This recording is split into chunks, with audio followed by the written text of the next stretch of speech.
Do you find yourself constantly not improving and staying the same skill at Fortnite? I've had that trouble, and here are 20 tips to get past this problem. Starting with number 1, which is fighting better players. What most of you guys do, yes you, is aimlessly go around and fight noobs and creative which don't improve your overall skills. Instead, ask your friends or simply queue into a 1v1 map until you can actually see a difference in skill from you and your opponent. The more you play better players, the easier it will be for you to counter their moves. Personally, I started in chapter 2, and this is the tip that helped me become better than anyone I knew in just a few months, even if they started in chapter 1. Now moving on to number 2, watching the pros. Just like fighting better players, watching them will make your brain understand certain mechanics a lot easier, and that in the correct way. I'm not talking about casually watching a pro on stream, but actually analyzing the moves you don't understand and why that pro is doing it. Watching FNCS, for example, is a great way, especially for competitive and ranked. Now for number 3, taking breaks. Now I know you've seen some of your friends play 8 hours straight and become extremely good, but this might not be the case for you. Fortnite is as much an exterior game as it is an interior game. What I mean by that is if you keep raging because you constantly lose fights, your mental will always be trash, which can affect your decision making in fights, tournaments, and ranked games. Just taking a break once in a while, no matter its length, is always beneficial when you're mad. Constantly taking fights in game, whether that's in ranked or a pub lobby, taking as many fights that you can will expose you to players with a bunch of different playstyles and skill sets. Sometimes better or worse, but all in all, it makes you ready for any possible outcome a fight can have. Now number 5, establish yourself a real routine. I'm not talking about Kovacs or serious things outside of Fortnite,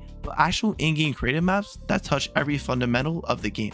That is aiming, building, editing, and piece control. Too many times I see bad players just aimlessly hopping into a random game without any warm-up beforehand. They're literally just setting themselves up to lose. Number 6, actually think before doing something. Too many times I eliminate people in a fight due to them just making a wide edit. If someone's in front of you while with their shotgun waiting, don't make an edit that's going to show your character. Instead, actually think. What is he going to do? Worst case scenario, he does a wrong move before you do, and you take the advantage. Now, if you follow those first 6 tips, you'll be set for a long time. But if you truly want to change as a player and become one of the best, these following tips will tell you what to do in depth. Starting number 7, which is go with the essential mechanics. What I mean is to stop going for flashy edits and builds. Of course, you see Peterbot, Poyo going for crazy clips, but you're simply not them. And that is the sad truth. Try to incorporate moves that are more simple than flashy. When fighting a player that has no structure to their playstyle and just does random edits, it becomes really easy to predict them, meaning that if you try to be that player, you'll just get worse overall. Now, number 8, finding a good draw spot. This chapter I've had trouble finding a draw spot, and it might be the same case for you. Start off by analyzing the map with Fortnite GG. It shows chests, floor spawns, slurp barrels, and other essential items. Now once you're decided on a drop, only land there in a ranked game or normal game, nowhere else. If you master it, no one is going to stop you because you know how to play it perfectly. Later on, you're going to want to get drop maps so you can be the first to land there at all times, securing your spot even more. Now that you master your drop, it's time to actually go ahead and fight, which brings me to my next point. Learn how to play defensively and offensively, and when to do so.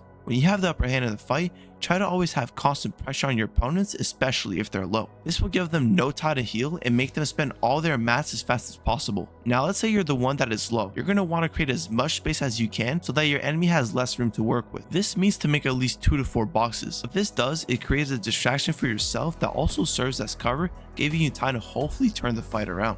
Also, when you're on defense, your opponent will likely make a mistake, which gives you the opportunity to get damage back.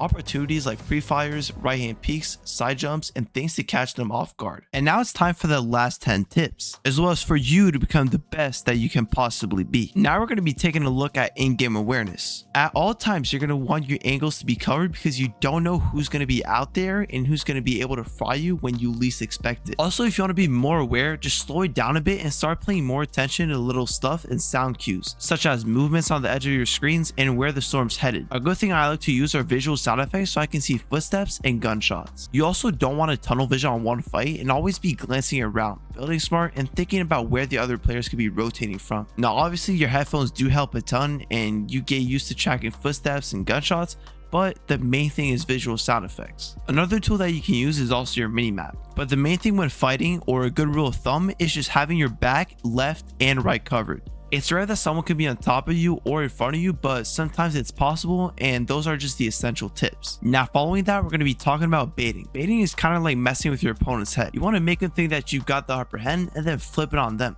A good example is with edit resets. Open a window or something, then let them see you and reset it real quick. A lot of people will take it as a sign that you're panicking and they'll just push in, and that's when you catch them slipping. You can also leave a wall weak or slightly open, just enough to make them want to jump in as well. When they do actually push in, you just gotta wait and then pre-fire them, or simply try to get a side jump or another cheeky angle. What I especially like to do is edit then reset, so I know that they're gonna shoot the wall, but then you shoot them back. It's a little like a pre-fire, but a little harder to get down. But the main key is to be unpredictable and play with confidence. If they're reacting to your moves, you're already winning. Now, if you're starting to get serious about Fortnite, another great thing to do is to start recording your games and watching them back, especially the ones where you die early or throw a good position. It sounds boring, but it's low-key one of the most effective ways to improve. Don't just look at the obvious stuff like missing a shot. Dig deeper. Did you tunnel vision on a fight you didn't need to take? Watching your own gameplay lets you catch all the small habits that hold you back. Over time, you're going to face those, and that's actually going to make a huge difference, more than you actually think. What you don't know is that this practice is called VOD reviewing, and all the top players do it. It's basically a free coaching session if you're honest with yourself. And yeah, you do have to be brutally honest with yourself, but that's the process of getting better. It's weird at first, but you got to get used to it. Now for the 13th tip.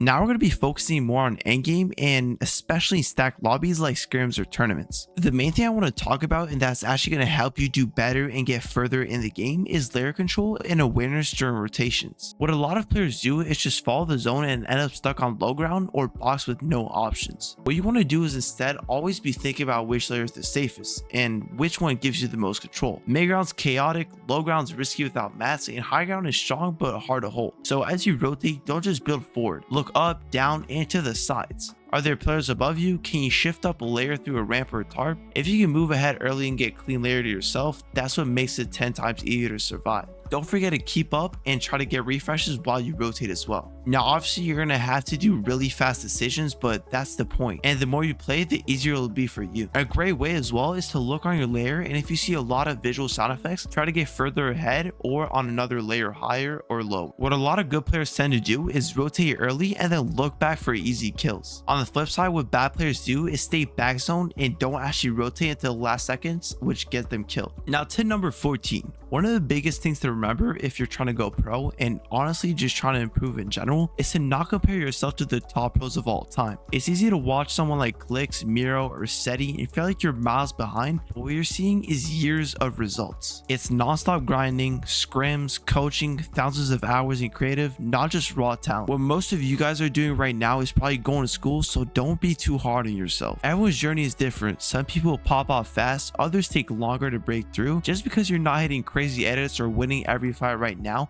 doesn't mean you're not progressing. The main thing is to focus on your own path, track your own growth, and celebrate the small wins. Wins like knowing that you took a smarter fight or you had cleaner rotates. One has a high skill ceiling and you're not going to master it overnight, so comparing yourself constantly just burns you out and kills your confidence. Sure, these tips are actually extremely helpful, but they only do one part of the job. The next is on you.